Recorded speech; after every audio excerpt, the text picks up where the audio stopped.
दोस्तों आज की कहानी है एक दिन तुम भी अपने मायको को तरसो ननद रानी। तो दोस्तों अगर आपने कहानी शुरू करने से पहले हमारे चैनल को सब्सक्राइब नहीं किया है तो सब्सक्राइब कर दें ताकि आपके पास पहुंचे हमारा वीडियो सबसे पहले। ये कोई बात होती है क्या विकास? ऐसे कैसे तुम मुझे एन टाइम पर मायके जाने से मना कर सकते हो? अब तो ट्रेन की टिकट भी बुक हो चुकी है और पिछले 2 साल से मेरी माँ मेरे आने का इंतजार कर रही है। पिछली बार यहाँ दादी जी आ गई थी गांव से अपनी बीमारी का इलाज कराने के लिए, तब मुझे उनकी सेवा के लिए रुकना पड़ा था। पूजा दीदी ने बोल दिया था भाभी माँ से इस उम्र में काम नहीं होता, दादी का काम आपको करना पड़ेगा।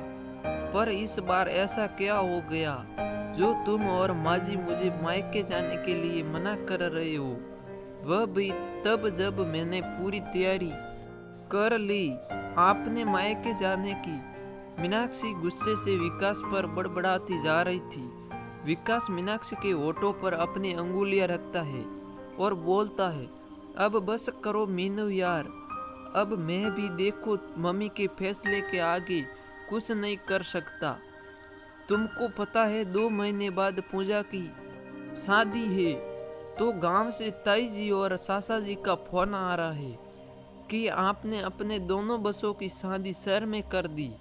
अब परिवार की लास्ट शादी तो कम से कम गांव के पुश्तैनी मकान से करो।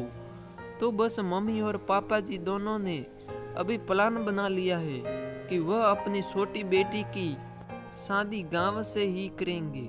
इसलिए माँ और बाप दोनों गांव जाएंगे, अपने पुश्तैनी मकान के रंग रोशन कराएंगे, उसकी टूट फूट सही कराएंगे। मम्मी पापा वहाँ चले जाएंगे तो फिर तुम्हारे यहाँ पर रहना जरूरी है ना। फिर बड़ी वाली दीदी भी आ रही है, थोड़े दिन में यहाँ का काम कौन करेगा, इसलिए तुम्हारा रुकना जरूरी है और तुम्हारी टिकट तो कैंसिल भी हो सकती है। मीनू प्लीज समझा करो ना यार, इस बार की बात है, फिर आराम से जाना तुम। अपने मायके मीनाक्षी बोलती है, हाँ आराम से, जैसे तुम लोगों ने मुझे हमेशा बहुत आराम से मायके भेजा है। घर महाभारत होती है, फिर उसके बाद मैं मायके जाती हूँ। इन 7 सालों में मैंने बहुत अच्छे से देखा है, मेरे मायके जाने के नाम से घर में भूसाल सा आ जाता है। मीनाक्षी थोड़ी दुखी हो जाती है। विशाल बोलता है, मीनू तुम मम्मी से बात करके देखो, एक बार वह भेजने के लिए हाँ कर दे तो चले जाना।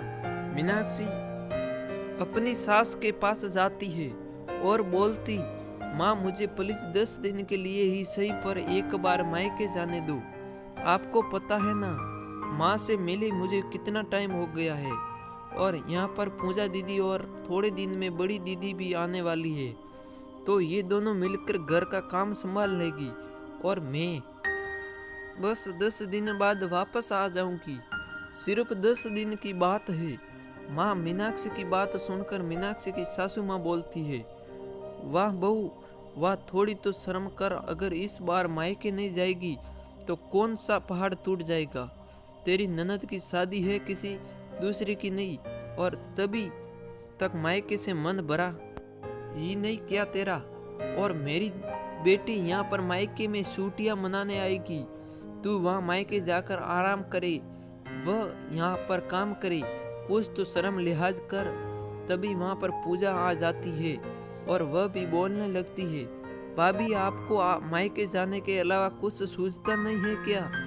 आप मुझे को बोल रही हो घर का काम मैं संभालूं कुछ दिन के लिए। जो लड़की 2 महीने बाद में दुल्हन बनने वाली है उससे उसकी भाभी घर का काम कर आएगी। मेरी सहेलिया की भाभी को देखो, अपनी ननद की शादी में भाग भाग कर काम करती है। मुझको तो मेरे हाथ पैरों की केयर करनी है, स्किन का ध्यान रखना है, इसके अलावा मुझे कुछ नहीं करना है। मीनाक्षी बोलती है, दीदी अभी शादी में काफी टाइम है, शादी में मैं भी पूरा काम करूंगी, पर अभी बस सिर्फ 10 दिन की बात है। मेरा मन भी थोड़ा अच्छा हो जाता है, अगर एक बार मैं अपनी माँ से मिलकर आ जाती तो पूजा की सास कड़क कर बोलती है, मुझे समझ में नहीं आ रहा है, एक बार मना कर दिया, बस मायका कोई भागा नहीं जा रहा है, वही मिलेगा तुझे, तेरा मायका अपनी ननद का ख्याल रख ले, शादी है इसकी, जा जूस बनाकर ला। इसके लिए मीनाक्षी अंदर जाती है, कमरे में आकर फूट फूट कर रोने लगती है। पिछली बार भी जैसे ही मीनाक्षी का मायके जाने का तय हुआ, सासू माँ ने अपनी सास को इलाज कराने के लिए बुला लिया और मीनाक्षी को उनकी सेवा में लगा दिया। इस वजह से मीनाक्षी मायके ना जा पाई। इस बार ये नया बखेड़ा कर लिया। मीनाक्षी सोच रही थी, क्या सिर्फ 10 दिनों के लिए भी ये अपना काम कुछ दिन खुद नहीं कर सकते। तभी सांस की आवाज़ आती है, जूस बना कि नहीं। मीनाक्षी जूस बनाने चली जाती है और रोती रहती है। रोते रोते मीनाक्षी के दिल से एक ही आवाज़ निकलती है, ये पूजा की बसी भी एक दिन यूं ही अपने मायके आने के लिए तरस तो पता चले इसको कि मायका क्या होता है। और जूस गिलास में डालते हुए बोलती है, एक दिन तुम भी अब तरसो ननद रानी मायके को। विकास किचन में आता है और बोलता है, मीनू यार प्लीज अब इस तरह से तुम उदास तो मत हो। मीनाक्षी बोलती है, नहीं तो क्या खुशी से नाचो, सिर्फ 10 दिन की बात थी क्या, 10 दिन तुम्हारी बहनें अपना काम खुद नहीं कर सकती। विकास बोलता है, अगली बार पक्का चली जाना। विकास को नाराजगी से देखते हुए मीनाक्षी जूस का गिलास अपनी ननद को देने चली जाती है। मीनाक्षी का मायके जाने का कैंसिल हो गया था। मीनाक्षी होने वाली दुल्हन के सारे नाजो नखरे उठा रही थी और शादी की तैयारी में लग गई। पर इन तैयारियों के बीच में कभी कभी मीनाक्षी के मन में एक दर्द सा उठता, अपनी माँ से मिलने के लिए। पर इस दर्द की परवाह किसको थी। ऐसे करते करते पूजा की शादी का दिन भी आ गया। पूजा विदा होकर अपने ससुराल चली गई। पूजा की माँ का रो रोकर बुरा हाल था। वह अपनी बेटी को बोल रही थी, लाडो तेरा जब मन हो मुझसे मिलने के लिए आ जाया कर। पर सासू जी की लाडो को घुटने के दर्द से परेशान सास मिली, जो जैसे अपनी बहू के आने का ही का इंतजार कर रही थी।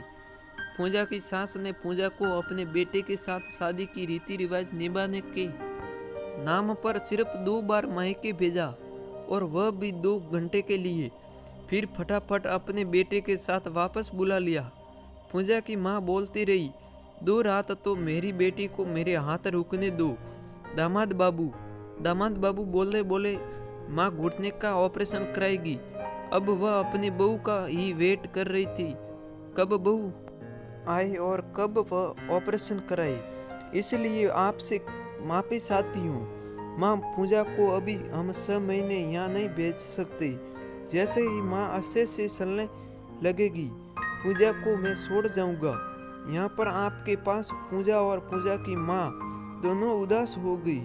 अपने दामाद की बात सुनकर पूजा उदास होकर अपने ससुराल गई। अपनी माँ से जी भरकर बात भी नहीं कर पाई। कुछ महीनों बाद में पूजा की सांस सही हो गई और आराम से चलने लगी थी। पूजा की माँ ने अपनी बेटी को मायके बुलाने के लिए फोन किया। पूजा की सासू माँ ने फोन उठाया और बोली, कैसी हो समदन जी। पूजा की माँ बोली, बढ़िया है समदन जी, हम भी अब तो भगवान की दया से आपके घुटने का ऑपरेशन भी बढ़िया हो गया, आप चलने भी लगी है। तो मैं बोल रही थी अब तो आप पूजा को भेज दो, छुट्टियाँ आने वाली है, इसकी बड़ी बहन भी आ रही है तो वह भी मिलने लगी। पूजा से शादी के बाद में दोनों बहनें मिल ही नहीं पाई। पूजा की सास बोली, वही बात तो समदन जी हम बोल रहे हैं आपसे। हमारी छोटी बेटी अपने बेटे को पहली बार अपनी नानी के घर लेकर आ रही है। पूजा की शादी की कुछ दिन बाद आपको पता है हमारे नाती हो गया था। हमारे घुटने के दर्द की वजह से हमारी बेटी ने डिलीवरी अपने ससुराल में कराई। अब हम ठीक हो गए तो कुछ महीनों के लिए अपनी बेटी को यहाँ बुला रहे हैं। पूजा भी अपनी ननद से अच्छे से नहीं मिल पाई है, तो अब आप भी बताइए मेरी बेटी आ रही है और उसकी भाभी उसको यहाँ नहीं मिलेगी, तो उसको कितना बुरा लगेगा। और अभी कुछ दिन के लिए हम भेज भी देते समदन जी, अब पर आपको तो पता ही है अभी हमारे घुटनों में इतनी जान नहीं आई, इसलिए अभी हम इतना काम नहीं संभाल सकते। तो दोस्तों आज की कहानी पूरी हो गई और आपको ये कहानी कैसी लगी अपने विचार को कमेंट में हमें ज़रूर बताएं। और दोस्तों वीडियो को लाइक करें, शेयर करें और चैनल को सब्सक्राइब करना बिल्कुल ना भूलें, क्योंकि हम ऐसे वीडियो रोज़ाना अपलोड किया करते हैं। धन्यवाद।